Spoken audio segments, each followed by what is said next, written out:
Are you ready? Stand by.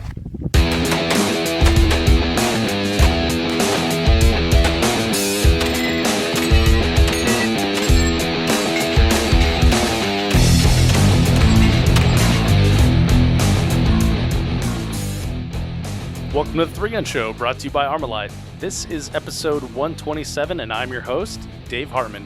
This is a Match Recon episode, and joining me today is 3-Gun Show creative consultant, Wade Jones. Wade, how you doing?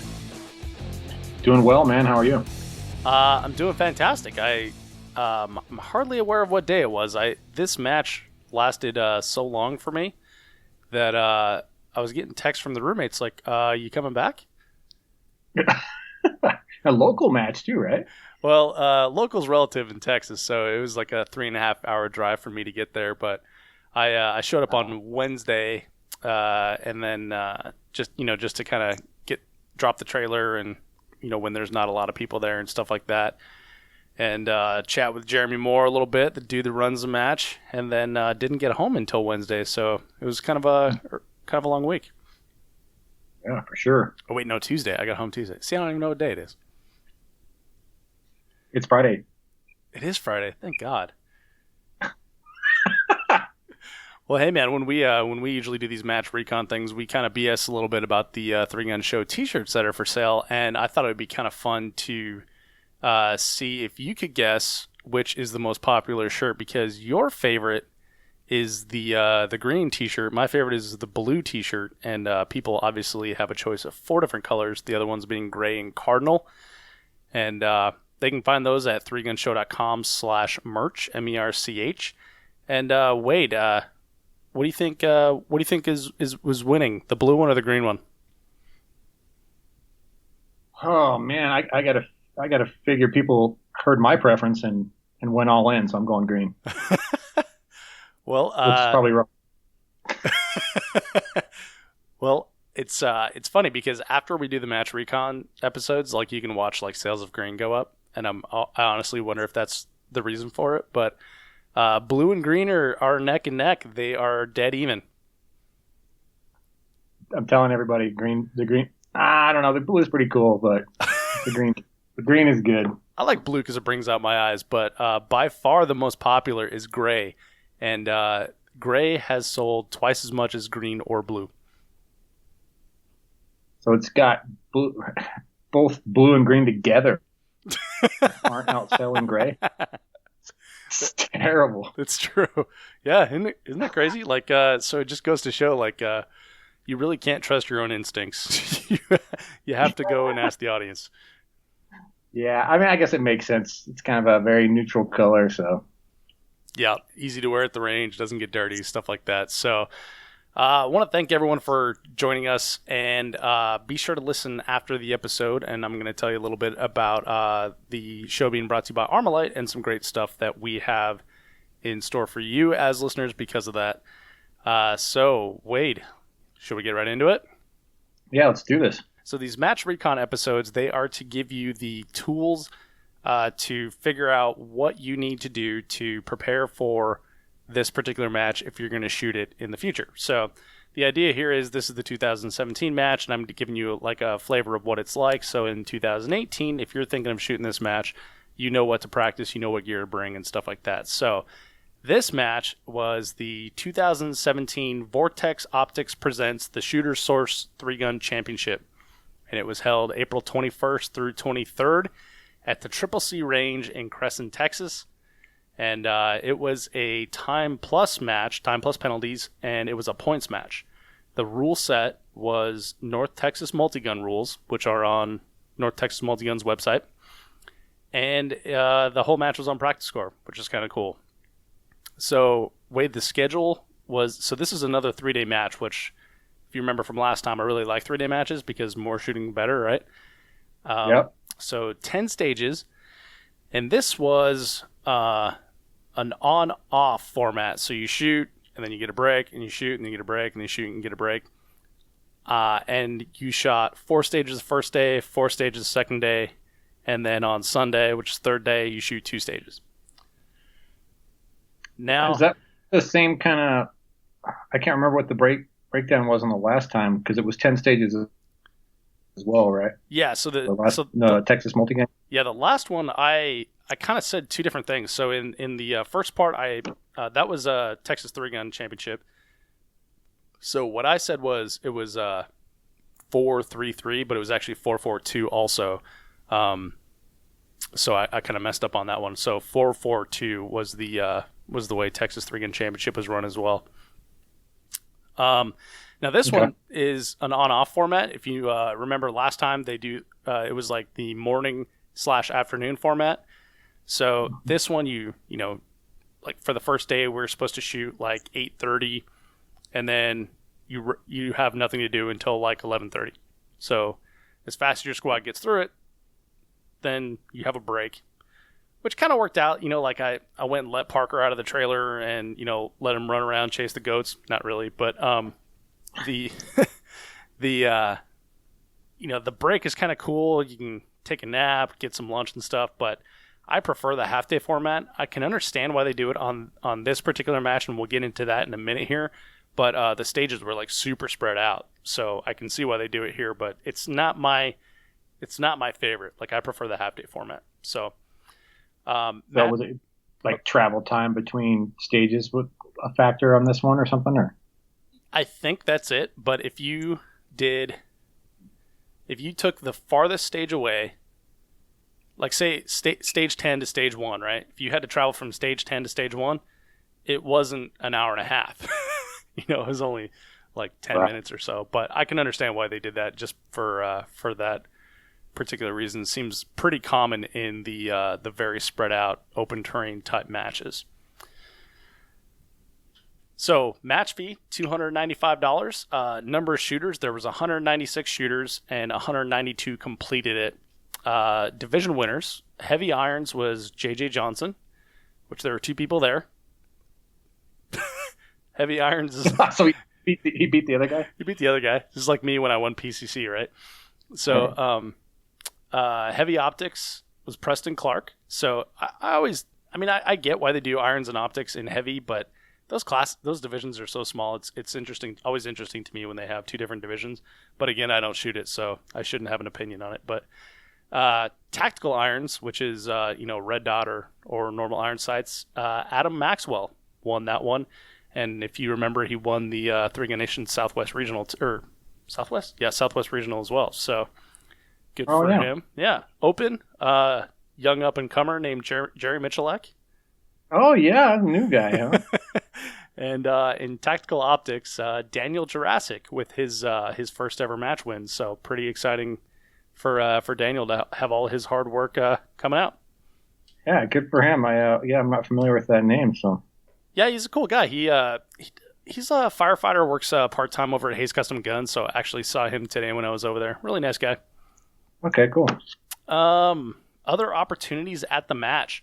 So this is kind of interesting, and I debated whether listing this one as other opportunities, but I thought it was kind of a cool thing that they did. So they had all these banners all over the range, right? And it was like the Proof Research banner, the Vortex Optics banner, etc., right, for sponsors of the match, which is kind of normal thing to do at matches. But these were all made by Texas Multigun, all right? So they were all the same white banner logo, and then below it was a hashtag VS3G, which is cool because like giving your event its own hashtag is like a really big thing in nerddom, you know, like in the tech industries and stuff, but it's not done a lot in the shooting sports because we're always 2 or 3 decades behind the curve on that.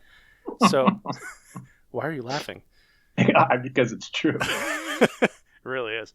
So it's true. So yeah, it's funny because it's true. But anyway, so that was a cool thing. And then in the match book, you know, they said, hey, take a photo by one of these banners and do the hashtag VS3G, and we're going to pick someone random from all the social medias. We have someone monitoring it and everything, and on Sunday, whoever, you know, we pick, we'll get a prize from that manufacturer. So that was kind of a cool thing to do, like a nice little fun little random-ish draw type of thing. Mm-hmm. Yeah, for sure. Yeah, and then so there was a bunch of side matches. So Ping Time Targets had a a side match where you could shoot it's kind of like a bi-propeller rack. And so fastest time there was counted. Hyperfire at the beginning of stage 3, which was an all-rifle stage, had like a B/C zone target. And you had to, start at low ready. And then on the buzzer, it's with their rifle. So on the buzzer, pull up and take shots on that target with a full auto. And they loaded it with like 5 rounds or whatever. So fastest reaction time is the winner. Lantac and CMC Triggers had another one. I don't know what that one was because I didn't go visit that. And then Springfield Armory also had a side stage, and again, I don't know which one that one was, but it was kind of cool. So they took the winners of all those different side stages, and they put them in a shoot-off. So there was Oh, really? Yeah, it was kind of cool. So immediately following the match, there was like a pistol shoot-off with the little plates that fall down, and one falls under the other. And winner of that one was Jason Tilkey, and he got to take home the Springfield Armory Saint rifle that they were shooting at that side match, which is pretty damn cool. So was it like a dueling tree kind of thing, or? Well, so it's kind of like the traditional, what we would call like a traditional format shoot-off where there's falling plates. Like say there's, I don't even remember how many there was, maybe 6. There's 6 pistol plates, and they start at the outside. There's 2 shooting positions, and they shoot the falling plates that are in front of them, and then the last target is those miniature pepper poppers that fall over, and they fall at an angle, so the one on the bottom is the winner. I gotcha. Yeah. That's pretty cool. It sounds like ton of stuff going on out there for sure. Yeah, totally a ton of stuff. And another cool thing, and this is aside from the match, but still I figured it should be mentioned because it was a really good time. So one of the Texas shooters from Houston that shoots for Dissonant Arms, Nick Miller, his family owns a drive-in movie theater in Granbury, which is near Crescent, which is where the match is. So he invited everyone out for a private party, and anyone associated with the match could go free of charge. And we watched Deadpool. Why not Roadhouse? It's what I'm. So is that a serious thing, or did you see all the Facebook shenanigans on? Well, both. I mean, I know it's your favorite movie and mine as well, so I figured it's everybody's favorite. Right. Well, I really lobbied hard for Roadhouse, and then I figured second or third we could find something with Swayze in it, right? Someone pointed out Point Break would have been awesome. Point Break would have been awesome, but yeah, I don't know. So anyway, I guess it wasn't a very good time since there was no Swayze in the movie, but maybe next year. Maybe next year. Maybe it'll be fun next year, Nick. I think it'd be cheap to get Roadhouse. Probably cost you like $8 for a reel. Yeah, I guess you can do anything on Blu-ray. So I did confirm that Roadhouse is on Blu-ray. So drive-in, huh? Yeah. You guys still have those out there? Yeah, I guess. I don't think there's any left up here. Well, this one looks like it's like straight out of the 50s. It was, like a relic. It was pretty amazing. Pretty cool little nostalgia feel.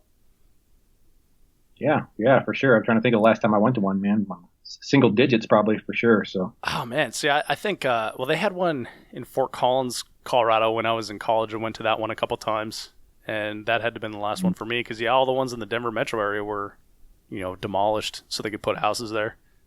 Yeah, exactly.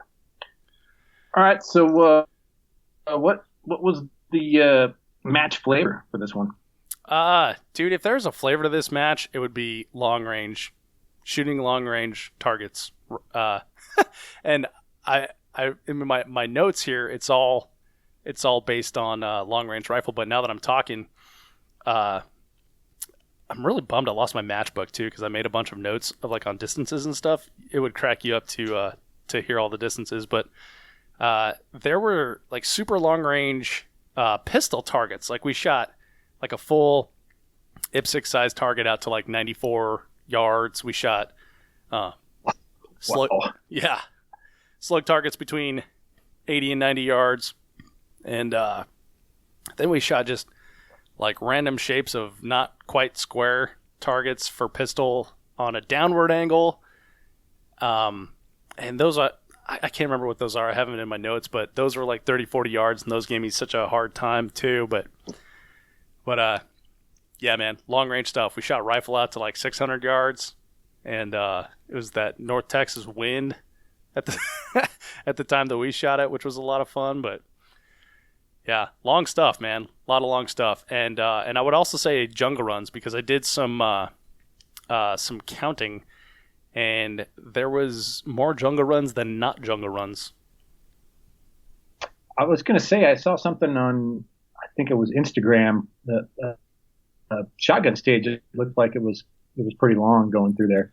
Yeah, so they had an all shotgun jungle run, an all pistol jungle run, an all rifle jungle run. They had a shotgun / pistol jungle run. Yeah, there's a lot of them. That's cool, though. I mean, I don't know. I think those are fun. I guess it's up to each individual, but I think those are always cool. I think they're great too. I really enjoy them myself. Like that's one of the reasons I shoot 3-gun is that's something I can't do everywhere, right? So if I go to a match, I want to do shit that I can't do anywhere, you know. So and jungle runs are it, man. You know, they and there's nothing like just blazing through some trees and hitting targets on the run and stuff like that, and then you come back and they're like, yeah, you got a Charlie Mike here. It's like, no way. So yeah, no time to sit there and linger. Yeah. So with that in mind, what was the terrain like then? Well, hang on. So one more thing about the match flavor. They allowed coaching at this match, which is kind of cool. So depending on the type of people you hang around with, it was either heckling or like actual proper coaching, you know, where like, oh, you missed a target, or, you know, load your slugs or something like that. So that was pretty cool. Oh, that's interesting. Yeah.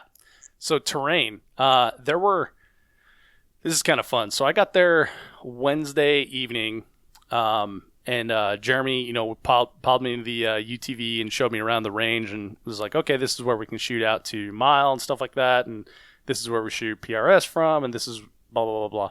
So, went and did that. And then by that time I was late. So just hit the sack, come up or wake up in the morning. It's too early to walk stages, cause I'm like in that mode where it's like, I'm still real tired. I'm not quite awake, and I'm probably not going to remember anything. So I figured I'd just kill a little time before that. So I went and walked Parker down through the bays, which is where the trailer is parked right next to see what stages were in the bay. And all the bays were empty. So there's 16 bays, and they're all empty.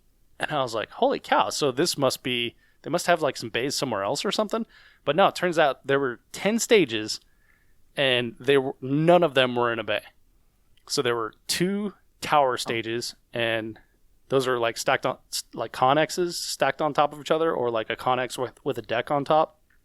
There's 1 moving vehicle stage where you shot from a UTV, and then there was like a crew side by side, so 2 rows of side by side seats, and there were 7 natural terrain stages. Wow. Yeah, pretty cool. I mean, this venue is it's pretty incredible. There's tons of room to do that type of stuff and not have the people shooting behind you and stuff. Yeah, cool. So who drove the UTV? Was there like a designated driver, or did you have a squad mate drive? You designate your own driver from your squad. So what we did was we had who was our first driver? I can't remember. I only remember who my driver was, and it was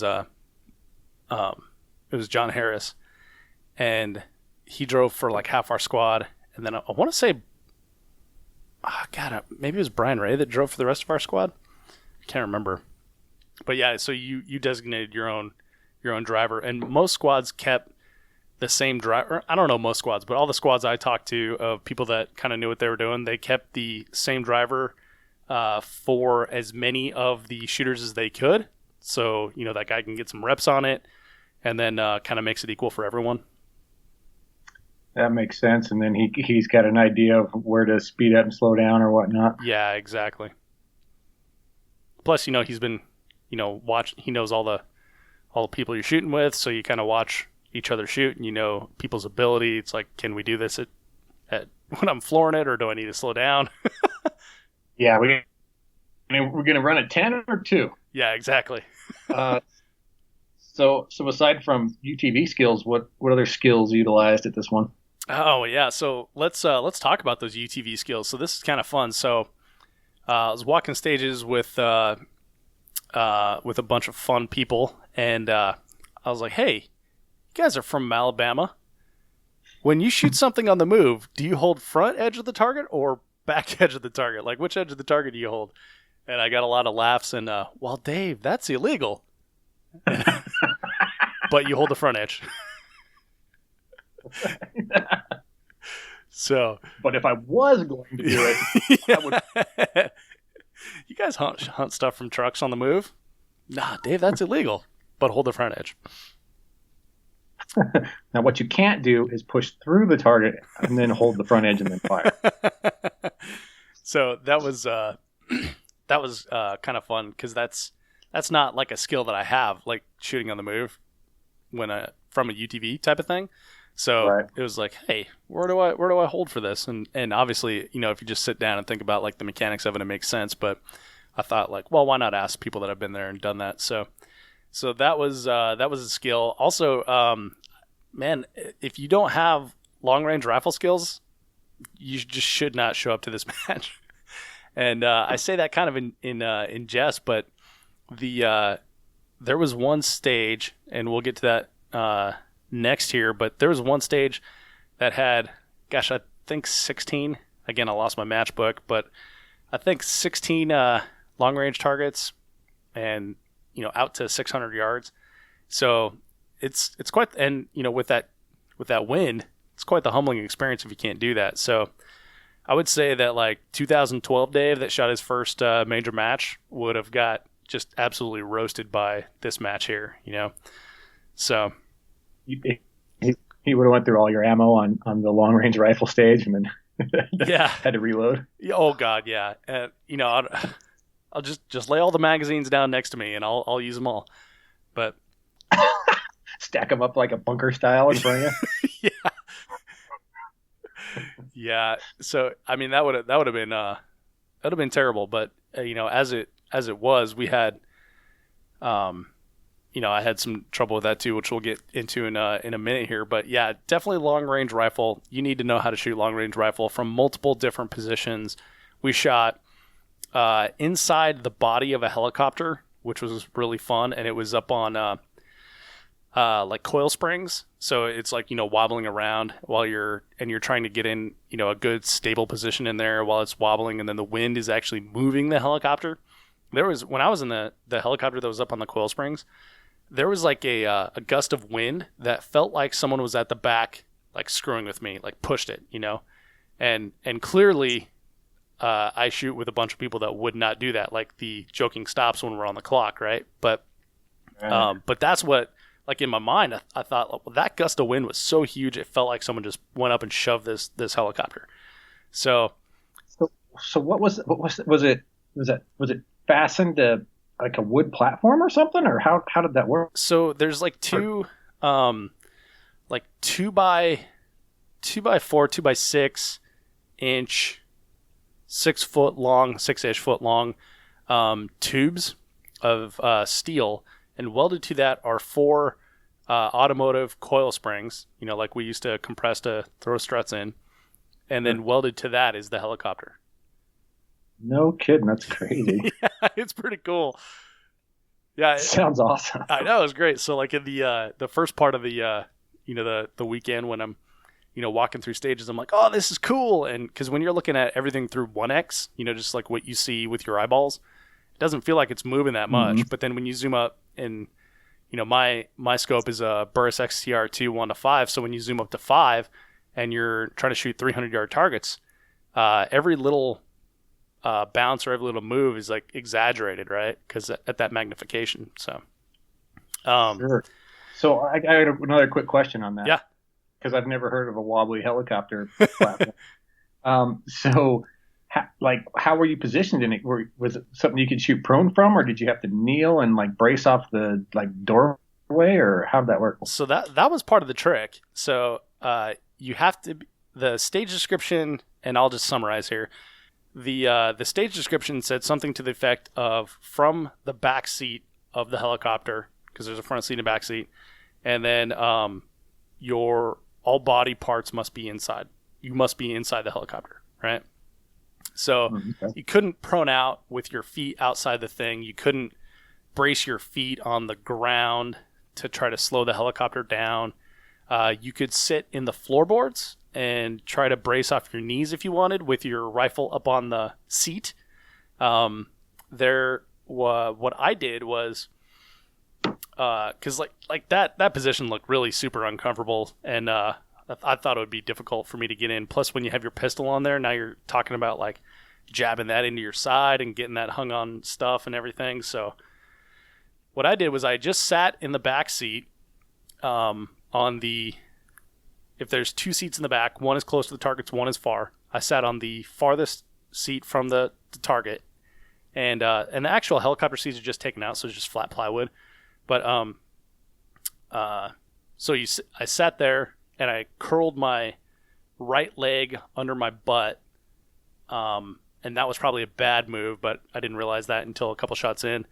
And then I had my arm, my right arm, up on the package tray kind of thing that is in the back. It's like a little space for, I don't know, helmets or whatever to exist.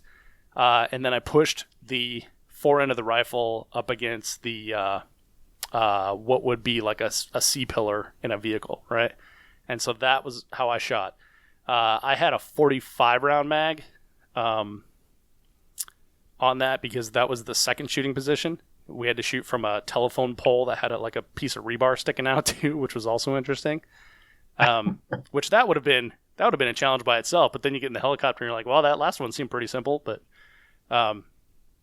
so I heard some people had like a 30 round mag and were able to get like the whole rifle in that package tray, but that didn't work for me. But I actually did pretty good on the rifle portion of that. And right after that was the super long range, or not even super long range. It was like the long-ish, 30, 40 yard pistol targets that were kind of hidden by bushes that I had a hell of a time with because we were shooting downhill. But yeah, so that's how I shot from the helicopter there. Okay, interesting. Yeah, it was pretty fun. And that's the cool thing about, 3-gun is you get to walk through all that stuff so you don't have to figure that out on the clock. But in my squad, we had multiple different people do multiple different ways of getting in there and getting stable and everything, and various degrees of success. So, yeah, well, that's something you don't normally practice at the range, right? Yeah. Well, I don't have a helicopter, so yeah, it's or just some coil springs around a platform to bounce around on. Oh yeah, well. So moving on to skills utilized. So there's a wobbly rifle platform. It was, it's the classic. They do this in USPSA all the time. It's like the classic wobbly bridge is what it's generally called. And it's basically like a figure like a, 3 foot by 6 foot platform built out of wood. And then it is surrounded by a cradle with like a bridge, like God, what am I trying to say? Trusses going on it, and it's at the bottom, and it's hanging from either chain or steel cables. So when you step on it, it just moves all over. There's nothing stopping its movement. It's sitting like 4 inches off the earth. So that one we had to shoot long range rifle from too, and that one was also, I want to say that one was like somewhere that was 4 targets between like 240. And like 310 maybe, something like that. But the helicopter we had to shoot like, I think it was like 297, 309, and 313 or something. So that was all like ding ding ding in a row. Ooh, I got a good story about that one too when we get to dumb things Dave did in the match. But yeah, so the wobbly bridge, like I unfortunately waited a little while for that thing to settle down, and it never settled down. So you know how you have like your offhand shooting when you're trying to shoot something long distance, you've kind of got that either infinity symbol or just the back and forth, and you kind of try to sneak up on it and break that shot. Right. Yeah. Well, that's what you had to do with this wobbly platform.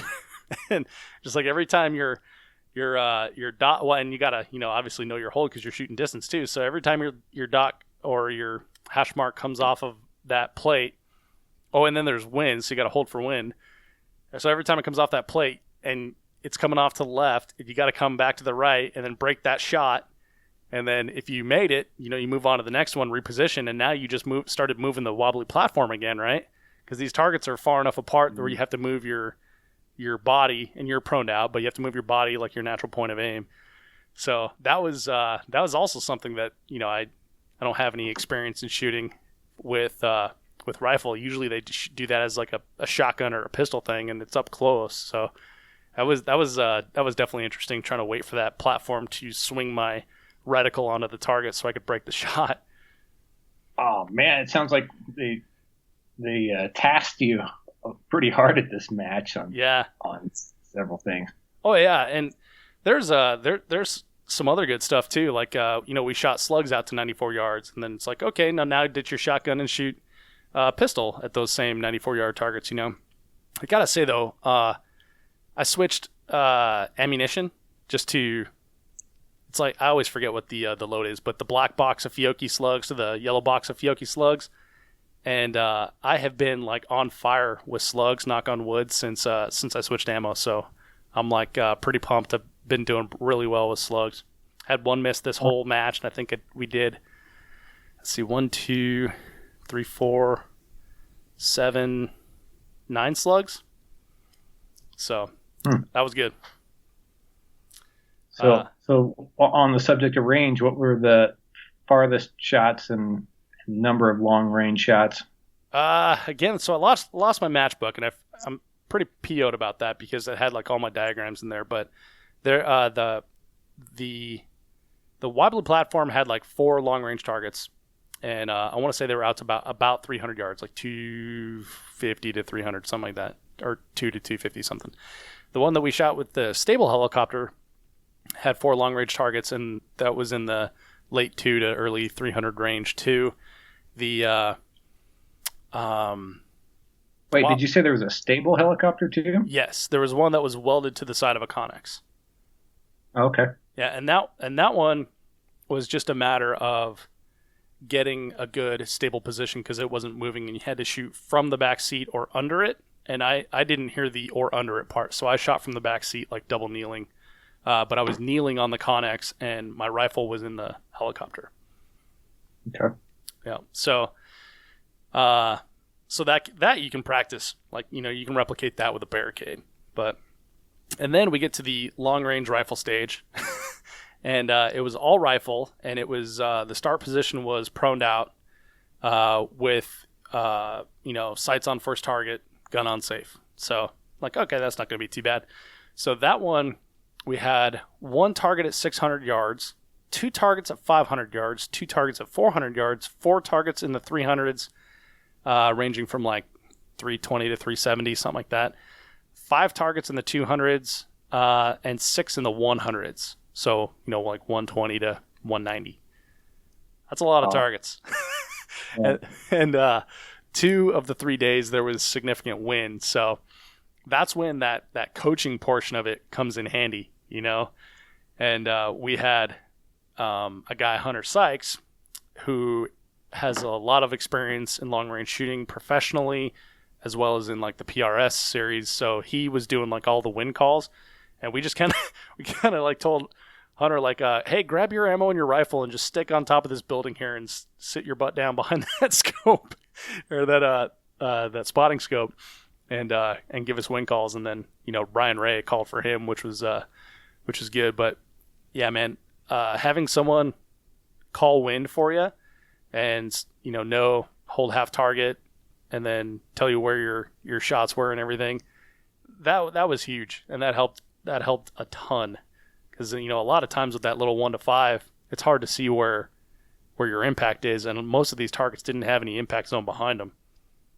Oh, sure. Or you just see a puff of dirt, and that dirt could be could be anywhere. You're like, was that left? Was that under it? I'm not sure. I just saw some dirt. Yeah, and Jeremy Moore, the match director, bless his heart, he throws out these little ribbons on every single target that was over 100 yards, every single rifle target, so we could have like a good win call. He's like, I'm not here to make this mysterious. I'm here to help you. And so he sets them out there. We come up to walk the stages on Thursday, and those little things look like sticks. They were all horizontal.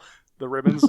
It's like, did you put sticks out there? Did you put a bunch of rulers, or did you put ribbons out there? But yeah, the wind was blowing so hard they were all horizontal. Yeah, that's tough. Yeah, it was quite fun though. So on that long range rifle where you had like all those targets, was it set up? So how did it work? Did you post up like on the farthest one and work your way back, or were they just kind of all over the place, or did you work forward? How'd that go? Well, there was 2 lanes, right? There was a lane on the left, kind of, and a lane on the right, and they were kind of going out in a V, right? Mm-hmm. So I pretty much just when it came to long range targets, I was like, Hunter, what are you doing? And then I did what Hunter told me to do. So what I did on the left side is where I started, because you have to move from the left to the right or the right to the left, and it's easier as a right-handed shooter to move left to right because, when you're holding a rifle, because then you don't have to worry about your 180, right?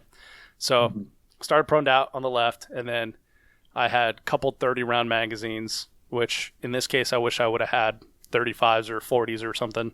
30s are a great height for me, and they're really good for me to shoot prone, but the extra capacity would have been nice. I know some guys had like D60s, the Magpul roundy round ones, drum mags. And I hate to think like I'm going to have to buy a $200 magazine to shoot matches now, but it's kind of getting to that point. So It's kind of unfortunate, but that would also been helpful because it's about the height of a 30-round magazine, which is good for me, but it has a nice stable base, and then you don't have to do that magazine change. So anyway, so I started on the left of the tower and did the V out there. So I started at I think it was like either 120 or 160 yard target, ding, and then you're moving on, right? And then as farther you get out there, you start having to worry about wind calls and holds and everything. So if you don't know your holds out to 600, you need to quickly download and pay for the Hizoot Streetlock app. The free one's fine, but I prefer to get the one that you pay for because it's what I'm used to. But make sure your rifle and your offset and your reticle and all your ammo's in there and everything, and then quickly type in 600 and go, oh, okay, that's where I'm supposed to hold.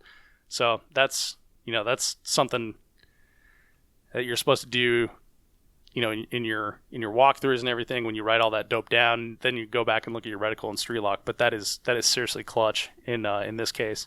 So started at the 120, moved out to 600, and then I went over to the right hand side and started at the 500 and moved in.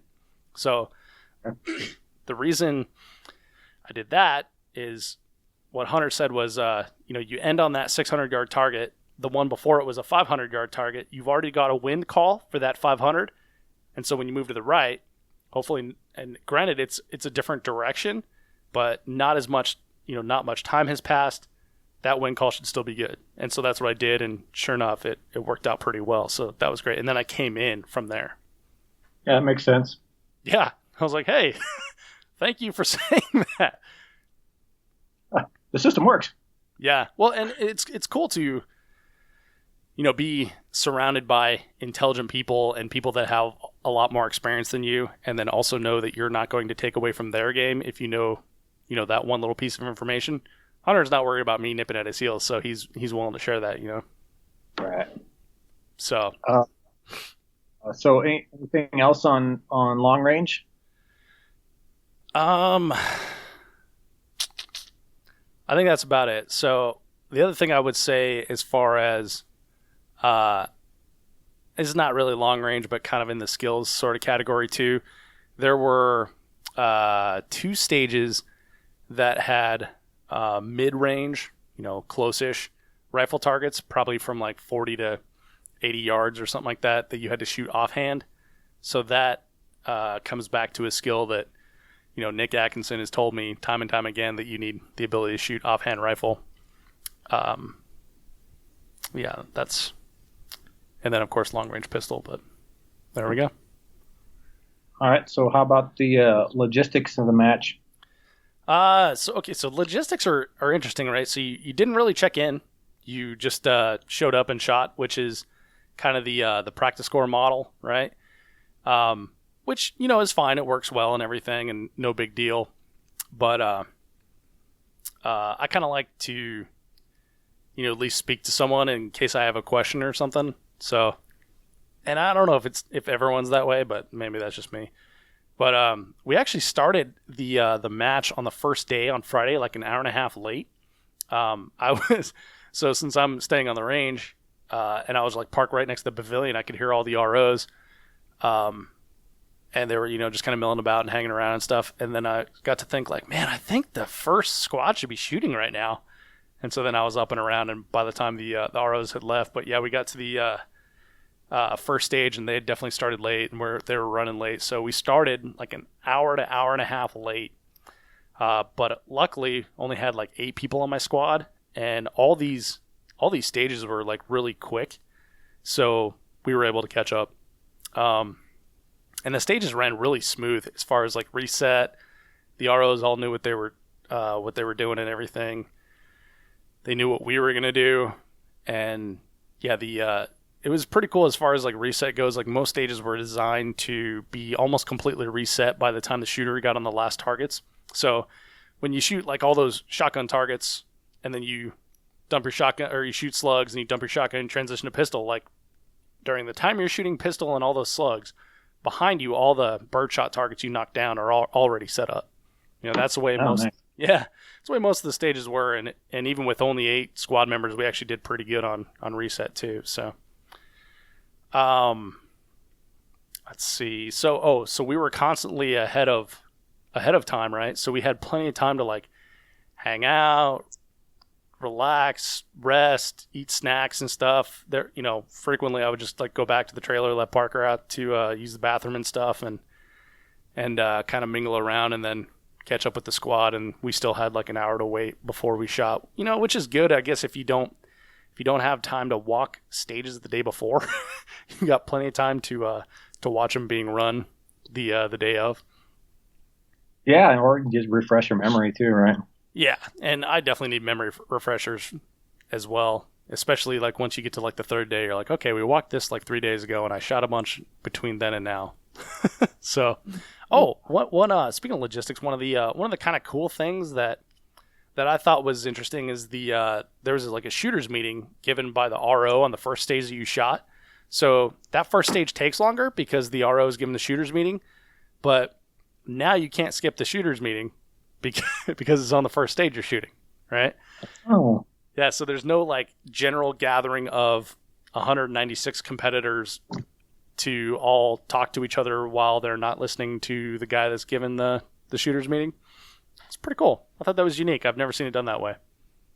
Yeah, it's pretty smart, actually. I like that. Yeah, and it's probably because the match is so spread out, but it worked out pretty well. So what was the venue like? How'd you like it? Dude, this place was really cool. So it's a 2,000-acre working ranch. Like you drive in, you get to the gate, you drive in, and it takes you like 15 minutes to get to the like the pavilion area where all the bays are. So it's a long drive once you're inside the gate, and you're passing like Texas Longhorns, horses, donkeys. And then by the pavilion, there's like a ton of goats and chickens with like these big ass dogs that are watched over them all. And then you're passing like all kinds of wildlife in there too. So I didn't see any deer. I've heard there's a ton of deer on there. I saw a raccoon, armadillo. God, what else did I see? Oh, tons of turkeys. Really huge turkeys too. Jackrabbits. So I mean, it's a big place, and there's like a lot of oil operations going on there, pumps and drills, or I didn't see any drilling, but there's like pumps all over. And so like these roads are obviously maintained by the oil companies. So they're very, very nice roads. and they want to keep them that way. So they're pretty strict on the speed limit, which is not a big deal. And it's super impressive. Like you come in the gate, there's a bunch of different structures, houses, shops type things at the front, and then you get back in there, and then there's like the landowner's house that is near the range portion.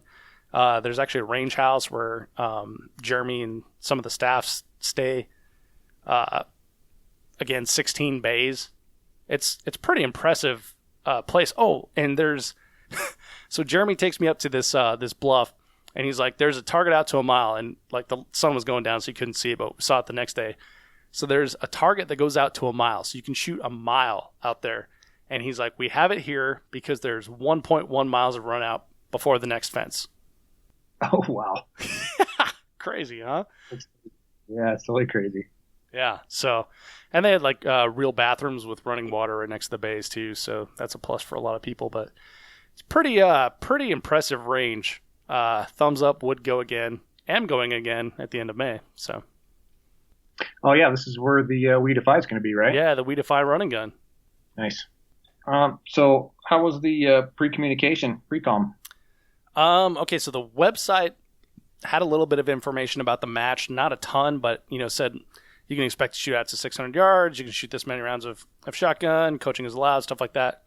So that had a little bit of information just beyond the normal rules. 1 week beforehand, there was a match booklet with stage descriptions and round counts sent out, and it had like all the sponsors in there and everything. And it mentioned in there that there was mulligans available for purchase. It talked about the side matches, all that good stuff, everything you need to know, which is cool to have a match booklet and not on paper. I was like pretty pumped about that because you know me in paper. So yeah, you can look at it on your phone, look at it on your computer.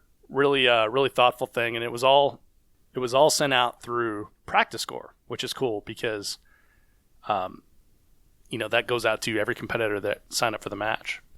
Right. Let's see.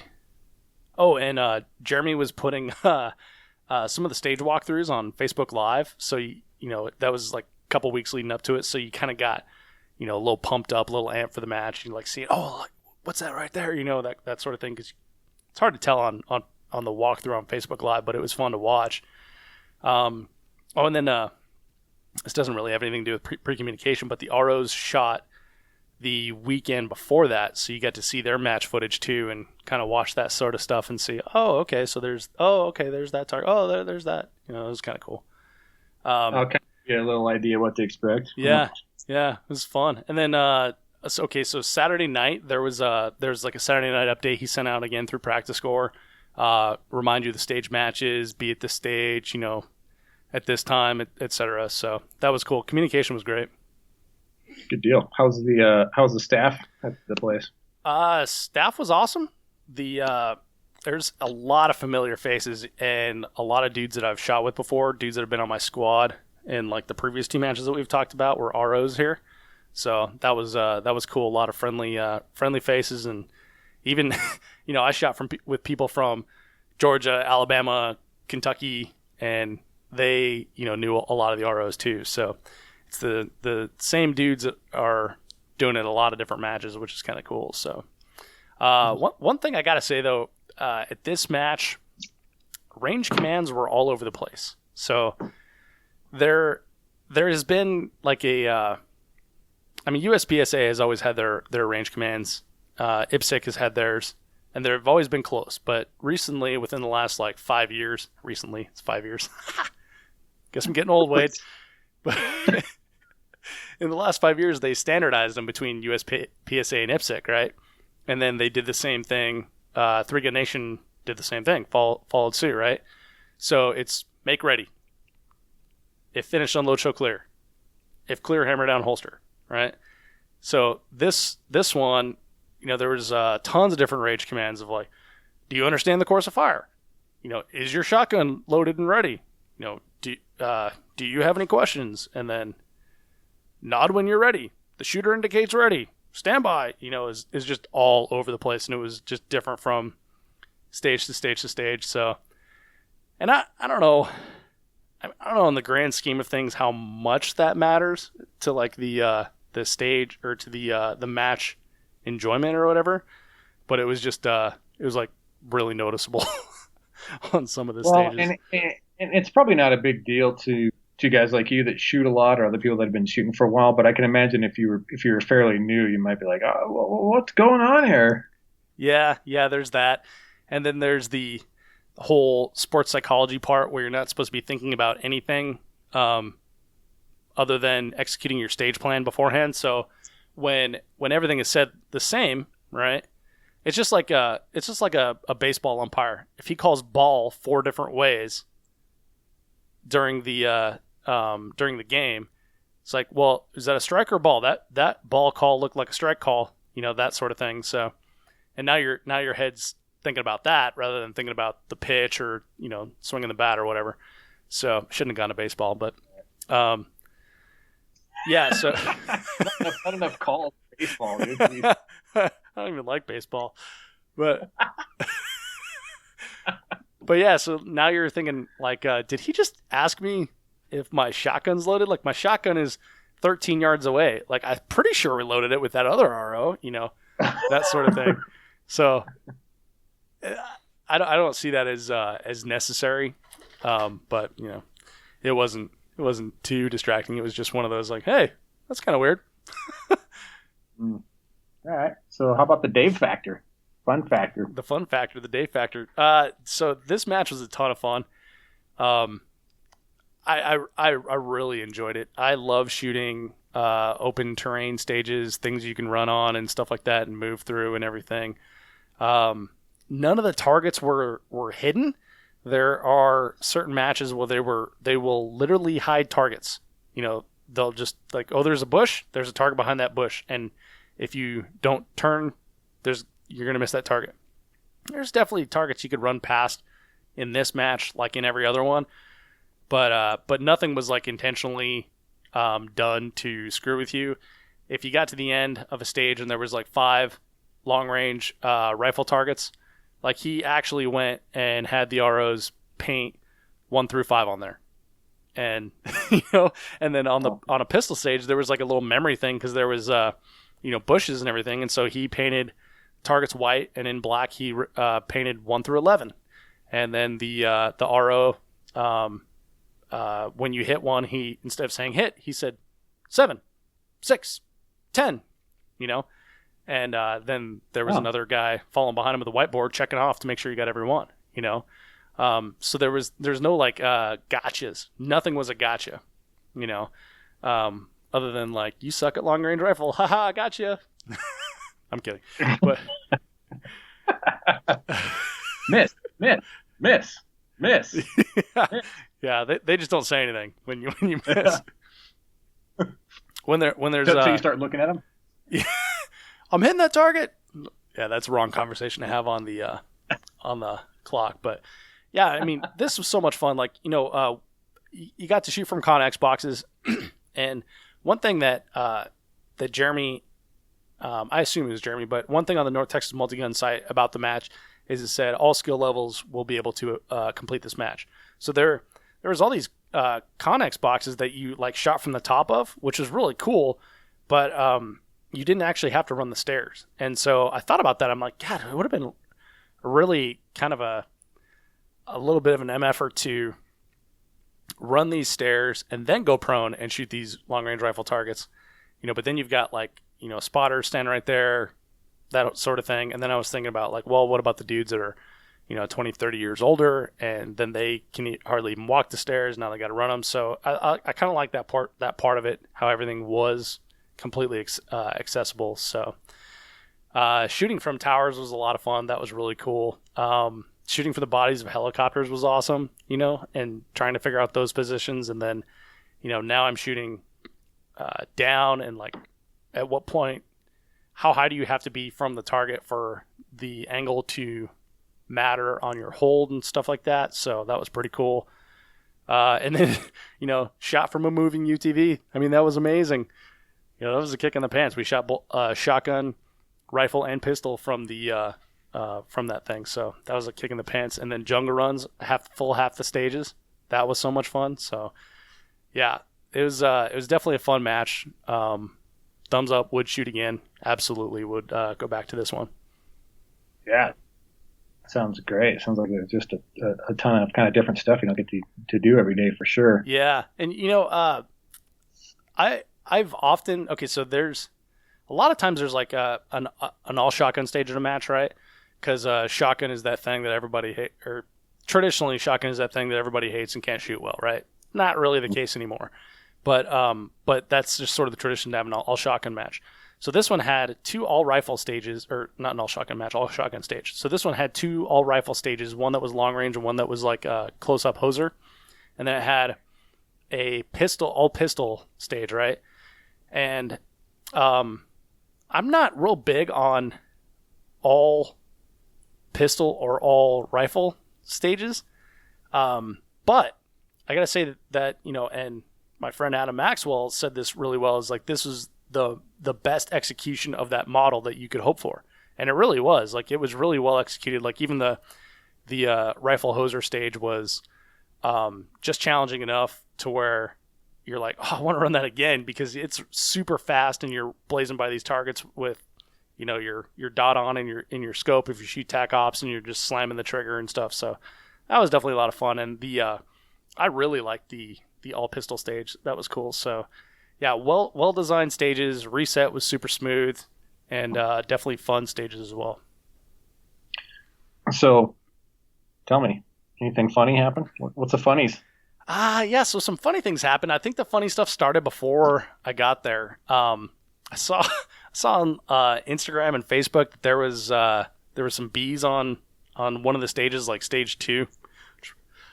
By the way, I think stage 2 might have been cursed now I think about it, but so there's some bees, and they're like, oh, it's cool, we'll just put some bee spray on them. So they go and find where the bees are coming from. They're coming from this like giant downed tree, and it turns out like the entire carcass of this tree is a beehive. Like, there's just shitloads of bees in there.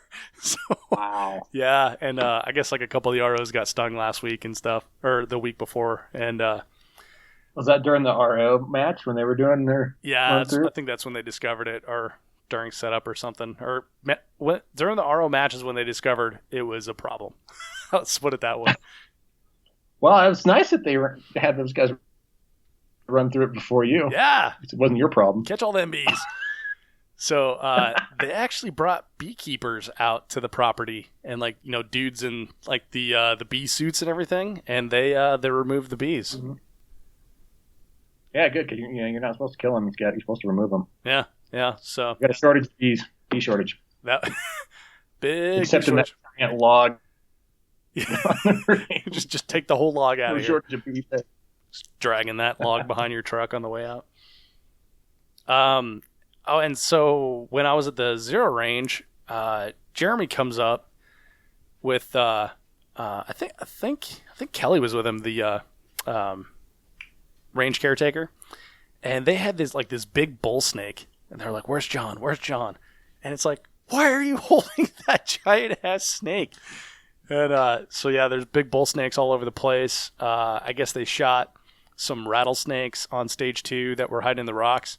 This is kind of funny. So I get to stage 2, and it's the I think it was the first stage that we shot. It was the only stage we shot on Sunday, because we were running so far ahead that we shot an extra stage on Saturday. And so we only had one to shoot on Sunday. So get to the stage, pull up, and there's all these cars there. So I pull up into like this area where they had like some pavers and stuff on pallets, and I get out, and Brian Ray's like, "Hey Dave, careful, there's snakes in those rocks over there." And I turn around, I'm like, "Those rocks I just parked in?" He's like, "Yeah, right there." Nice. Yeah, so that Thanks, was pal. cool. Yeah, thanks, buddy. So, speaking of Brian Ray and Brian Vaught, so you know how? So I had those guys on the podcast like December of 2015 or something like that, and then I got we went and saw them at SHOT Show, and you know what a riot those dudes are. So much fun. Yeah, for sure. Shot a couple matches that they were ROing in Kentucky last year, and then we saw them again at SHOT. So this was the first time I actually shot with those dudes. I'm sorry, this is the first time you've shot with them on your squad, or have shot Yeah. with them at all? First time I shot with them on my squad. So what did you think? Well, never meet your heroes. That's what I would say.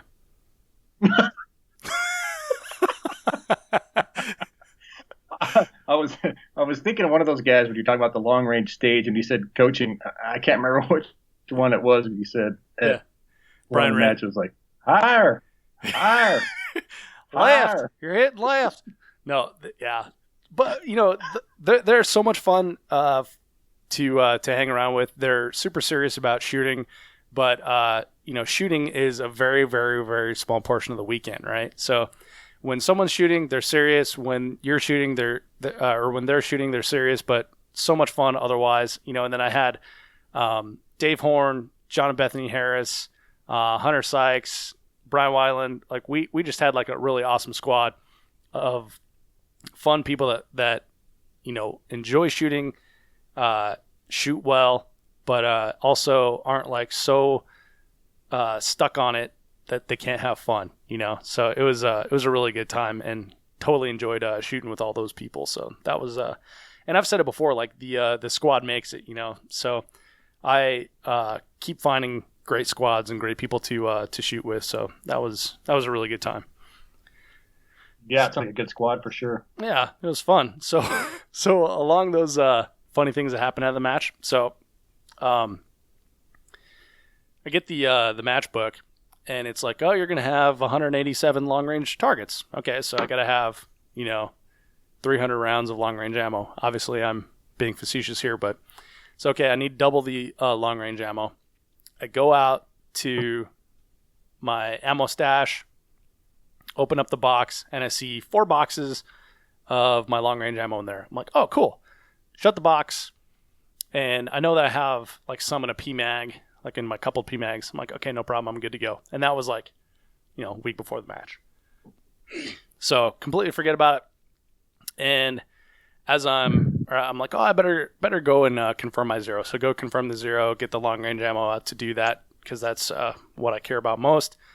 And confirm zero. And then as I'm done, I'm like, okay, well, I'll put this mag in my long range ammo box. I have a box that's dedicated to that. So I'm like, oh, well, I'll just top this off since we're going to be shooting long range tomorrow. So I go to pull out one of the boxes, and it's completely empty. I was like, oh, shit. So I pull out the other box, completely empty. I was like, uh-oh. Pull out the other box, completely empty. So 3 completely empty boxes, 1 partial box of long range ammo. And then I was like, oh, good Lord. So I started like going through all my mags and seeing like if I had left any long range ammo and stuff. And I did. And I had some in the bottom of one of my range bags. So I ended up with like 63 rounds of long range ammo for the entire match. And I told you earlier that it was windy. so I was a little freaked out. Luckily I had enough to go through the long range stage, and I did end up like, because I told you I had a couple 30s, so I did end up with like some blaster ammo with long range ammo stacked on top that I would use first for the second array. And by the time I got done, I realized like, oh, I just hit like 5 or 6 200 and 300 yard targets with my blaster ammo, which is kind of funny because we're always worried about that. But yeah, so then we get to the helicopter stage, and I'm looking at like 9 rounds of long range ammo and a couple 300 yard targets from a moving platform, or no, from 3 300 yard targets from a peg that was on a telephone pole, and then 3 300 yard targets from a moving platform, which was the helicopter. It's like, oh crap. So I was like, hey, squad mates, anybody have any extra ammo? And John's got this big bag of Hornady VMAX. I'm like, no way I'm shooting Hornady VMAX. And he's like, yeah, these are great. They're screaming at 2,800 feet per second. And I was like, oh, mine are going 3,250 feet per second. So quick, bust out the street lock and type that in. And I was like, oh, man, that's a 0.5 mil at 300 yards. So, yeah, that's a lot. So 400 feet per second, 0.5 mil, or 450 feet per second, 0.5 mil, 300 yards. Like, okay, I got this. And And John's like, well, we got time. You want to go over to the sight-in range? I'm like, dude, nah, that's just going to be overthinking it. Like, I got this. The street lock's good. And actually had a pretty great rifle run on that with using brand new holds that that I had never even used before. So thanks, John. And kids, don't do that at home. Don't do that at home. Like, make sure you have all your long range ammo. That was a dumb mistake, but. When you picked up that ammo can, you didn't realize it feels a little light? Now that you mention it, I probably should have. It feels about 120 rounds light. Yeah. Yeah. This feels, what was 100? Because those are boxes of 50, so it would have been like 180 rounds light. Yeah, I didn't even think about it. Because it's a big steel ammo can. I was like, yeah, that's fine. I don't know. Now I feel even dumber. Thank you for that. Yeah, no problem. All right, so then my crowning achievement this match was I knocked down a tree with my rifle. What? Yeah, so at the you chopped it down like with an axe, like you beat it down? No, well, that's what you would think, but no, at the all rifle stage I was just talking about, there was like all those hoser paper. At the end there were like 4 targets in there. And if you stood in one position, you could see all 4 targets, but the third target was a partial. And I shot the 4th target, left to right, 1 to 4. So shot the 4th target, third target, it was like thack, thack, and then ding, and then shot the 2nd target, shot the 1st target. And then as the RO is like, it finished, unload, show clear, then you hear and like that tree that I hit twice just fell right over. And so many people had hit it throughout the weekend that thing just got sawed in half and knocked down and obscured the target. I was so excited, dude. I was like bouncing around. I turn around and Hunter had already turned the camera off. I'm like, dude, you didn't get that on camera? What the heck? That was probably on Earth Day too. It absolutely was on Earth Day, yeah. I knew it. Yeah. How did I know that? Why would I know that? I just... how do you know when Earth Day is? Anyway, I was pretty pumped about sawing down that tree, only to turn around and realize there was only me that saw it in the RO. But nobody caught it?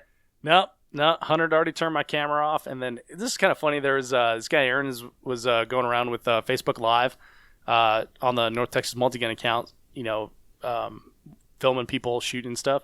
He got my entire squad, and then he gets up to me and he just stops and like wandered away. So I expected to turn around and see him and Hunter, like, cameras ablazing, and I turn around, no one. One of the coolest moments I've ever had on the range, and no one saw it. Well, then it didn't happen. Sorry, bro. Aw, come on.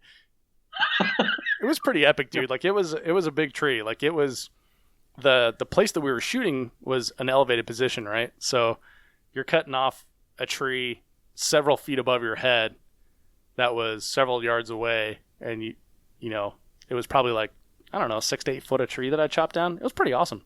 Just the part that I chopped down. It was cool. All right, man. Yeah. Had a lot of help on that one, though. Yeah. I don't think it was just you that chopped it down. Yeah, my 2 55 grain rounds. No, I had a lot of help. Well, they tumble. Good point.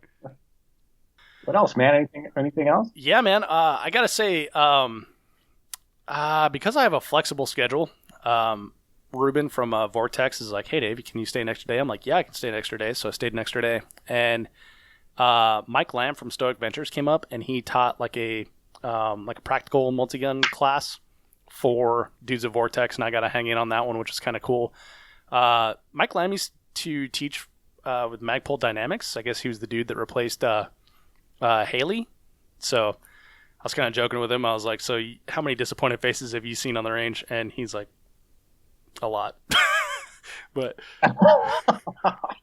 you're expecting Costa and Haley, and it's Costa and this big dude. So no, yeah. So Mike was a totally cool dude, and he we did like a bunch of pistol drills all day long with defensive shooting in mind, and then we at the end of the day we're showing them our 3-gun rifles and stuff, and he got to load Ruben's Benelli M2 from a quad load, and we taught him how to do that and do it pretty quick and stuff. So he picked it up really fast too. It was cool. So then Barrett from Last Shadow Hog Hunting comes out toward the end of the day, and he brings some rifles out with suppressors, and Kelly at Triple C Range had set up this little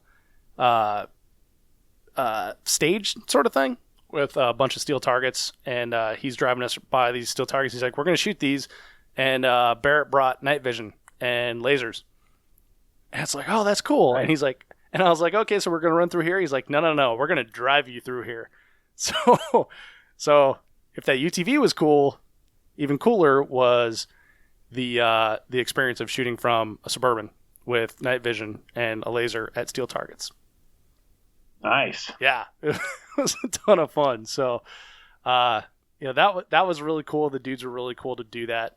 That Triple C range is amazing, and they actually, they have like adventure packages where you can actually pay to go do that. So, I believe all that's done through Last Shadow. So if you're interested, Barrett at Last Shadow Hog Hunting, which they also do helicopter hog hunts, which obviously sounds like a kick in the pants, but yeah. So that was another exciting experience tacked on to just an absolutely great match. So I got to say, big thanks to Mike, Barrett, and Kelly for doing that, for sticking around and doing that, and to Ruben for inviting me to that. So that was a ton of fun. And if you're in like Dallas Fort Worth area, I gotta say, like, hit up Triple C Range, and if you're interested in doing like a package like that, they definitely will accommodate. So it was a ton of fun. Good times, man. Maybe we should do that. Yeah. All right. I want to do that. Okay. Let's do it. Yeah. I know, man. It sounds like another successful shoot. Yeah, it was a really good match. I thought like I had a good match. The long range definitely killed me, like with the wind and stuff. But I was still thinking like, wow, I'm having a good match. I feel good. I didn't have like any moments like I did at the Texas 3-gun where I was like, I hate this. I want to go home. No, I didn't have any of those feelings. But the Texas 3-gun is like, I had some struggles where it's like, man, I'm making dumb mistakes and I don't know why I'm doing them. And then this match, just seemed to go much smoother. But man, I still ended up like pretty terrible. Like once the scores came in, it was like the whole weekend I was thinking like, I'm having a pretty good match here. And I don't look at scores while I'm shooting the match. But then, once it all shook out, I was like, holy crap, that was pretty bad. Really? Yeah. Way worse than you expected. Yeah. It was way worse than I expected. It was, 74 out of like 100 and some. Was there like 160 in my division? But still top 50%, man. That's good. Yeah. I mean, I'm my own worst critic, right? So that's how it works. But I would have liked to do better, but I definitely got the finish I deserved. It can't blame it on anyone else. So. But man, yeah, fun. I'm waiting for the day. Say that again. I'm waiting for the day that they break. I'm waiting for the day they break them down into to age group classes. So, and then you'll join master class. They got they have senior and super senior. How old do you got to be senior? I don't know. How old are you? 44. It's about that old. So super senior in a couple more years, you'd be good. No, I think it's pretty old. Yeah, I know. I'm sorry. I think it's pretty old, actually. I think it's like 60 to be senior, and then I don't know what super senior is, but 68. Yeah. I don't know, man. Age. I don't think age really has a whole lot to do with it. I think Daniel Jurassic is just a couple years younger than me. And here's dudes, your age are still out there smoking it too. So, well, Jerry Mikulek, right? Yeah, exactly. And he shoots open, and I mean, he actually was the match winner, right? So, yeah. it was fantastic. So, yeah. What more So can you're saying you... I have no excuses? No excuses. So, Wade. Yeah. I think we covered the match Recon plus a bunch of bonus here. Joking around about my match performance, but for people still listening, thanks for joining us today. Thanks for listening to this match Recon. Hope it helps you practice for the 2018 Vortex Shooter Source 3-Gun Championship or beyond, and gives you an idea of what kind of stuff you need to practice for. So show notes can be found at 3gunshow.com/episode 127. And, thanks for listening. Wade, thanks for joining me, man. This is always a good time. Yeah, thanks, brother. Now, I mentioned earlier that this episode is brought to you by Armalite. Armalite has chosen to sponsor the show for the 2017 season, which I'm really grateful for. And as part of that, we tried to figure out a way that we could make a big benefit for you as the listener as well. So Armalite has allowed me to get special pricing for you on their line of 3-gun rifles, both the 13.5 inch with the pin muzzle brake that brings it to an overall length of 16 inches, and the 18-inch rifle as well as their competition handguards, gas blocks, and their tunable muzzle brakes, which is really cool. So if you're in the market for a 3-gun rifle or components to build your own, email me at dave@3gunshow.com and I can get you pricing. Thank you so much for downloading, listening, and subscribing to the show. I'm Dave Hartman, and I'll see you on the range.